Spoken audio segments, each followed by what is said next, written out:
but only a tiny part of them are written by Google. And it's up to you. We want to help facilitate the third-party developers to develop more gadgets specifically, for the Philippines, so that basically you would have other users and other developers as well be contributing to different Google gadgets and customizing it to your needs, your daily lives, and also something that would be useful for other people in the Philippines. So there's all kinds of independent developers, and different. You can be a single developer, or even definitely companies who provide development for these Google gadgets as well. Working hand in hand with the content owners, but being a single developer, that's what drives a lot of the development of these Google gadgets. This provides for the content owners. I know this is more developer-centric, but content owners definitely want to drive more traffic to their respective sites. And when they have these respective gadgets, they drive more traffic, and people actually go to the sites itself, while making sure that they get the exposure through possibly a Google gadget. So we wanted to have content.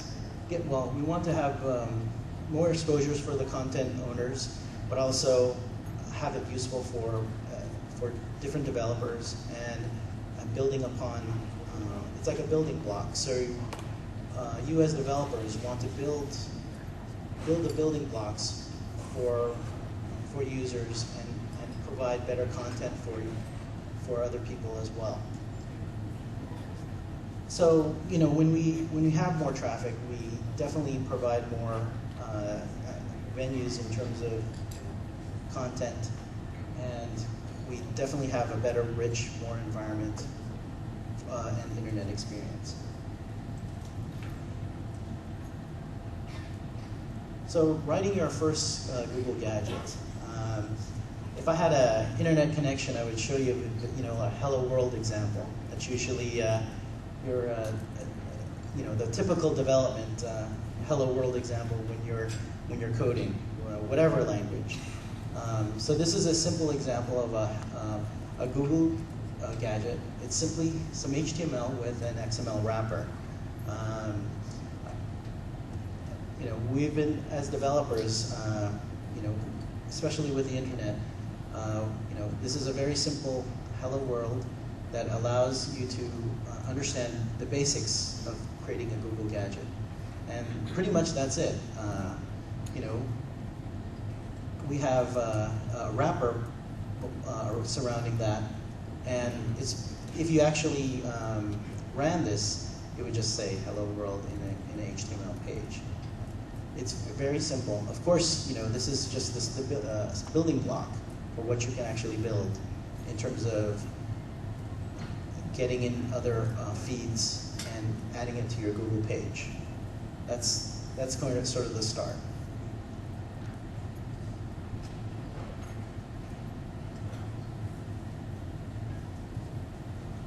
So putting your website in a Google gadget and possibly being loaded in an iframe in the gadget, it allows you to reuse code you already have, and it avoids tricky authentication issues.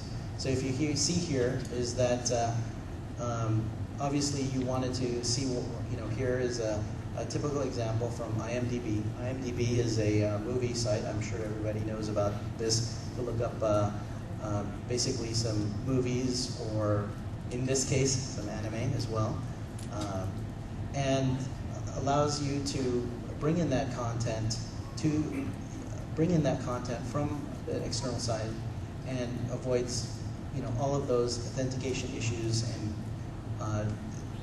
development that needs to go through to be authenticated on that particular site. So you can see here, this piece of code here, you have the XML wrapper, and you have your IMDb title, and your URL basically to pull in that particular content to your Google gadget.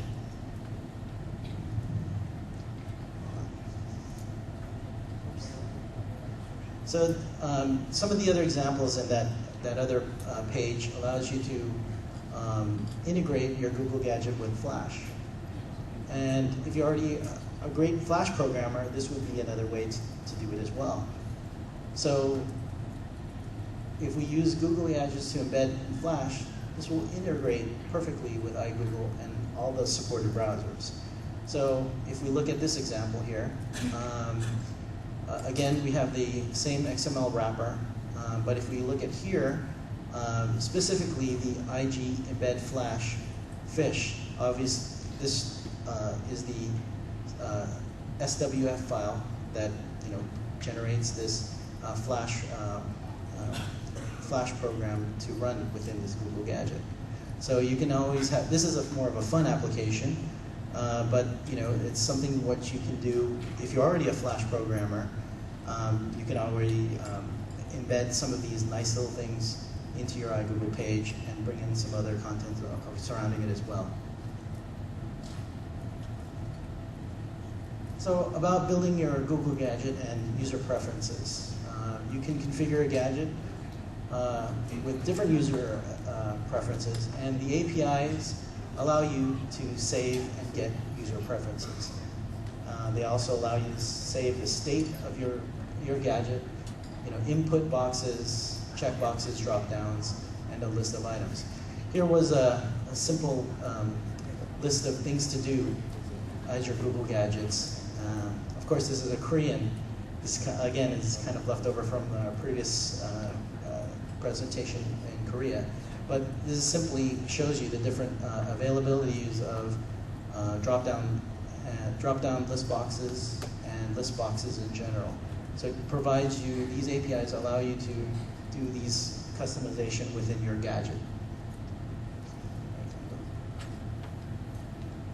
So when you save state with the user preferences, you want to make sure that this is customizable and that it saves the state.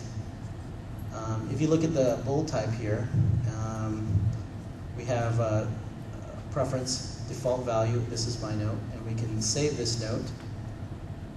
And through our enumerated type here, we have yellow, green, and blue. So we can save and change these preferences in this new underscore IG prefs, and you can get the value. So a lot of the bulk of the code here is how to basically save user preference. So this would be definitely involved more with a particular gadget on whatever they want to show in terms of their feeds. So you can actually customize that to what the user preference was set. That's the value of setting these preferences in your particular gadget.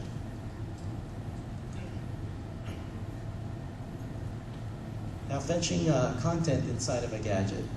So fetching remote content is very powerful. It's convenient and easy. And so here's an example of how we're grabbing some of the outside content and we're bringing it into a particular gadget here. We're definitely trying to get either HTML or XML or RSS feeds as well to make it easier for developers to bring in that content. And we want to have these cached by default to prevent some of the overload of the servers. But most of the content today, they actually have RSS feeds or parsers that have the ability to bring in these feeds. And basically, it's very easy to bring in these particular content. However, there are some sites that don't have these feeds, and you can do this as well and bring in those content. And it just takes a little bit more of work. Oops, I needed that important slide here.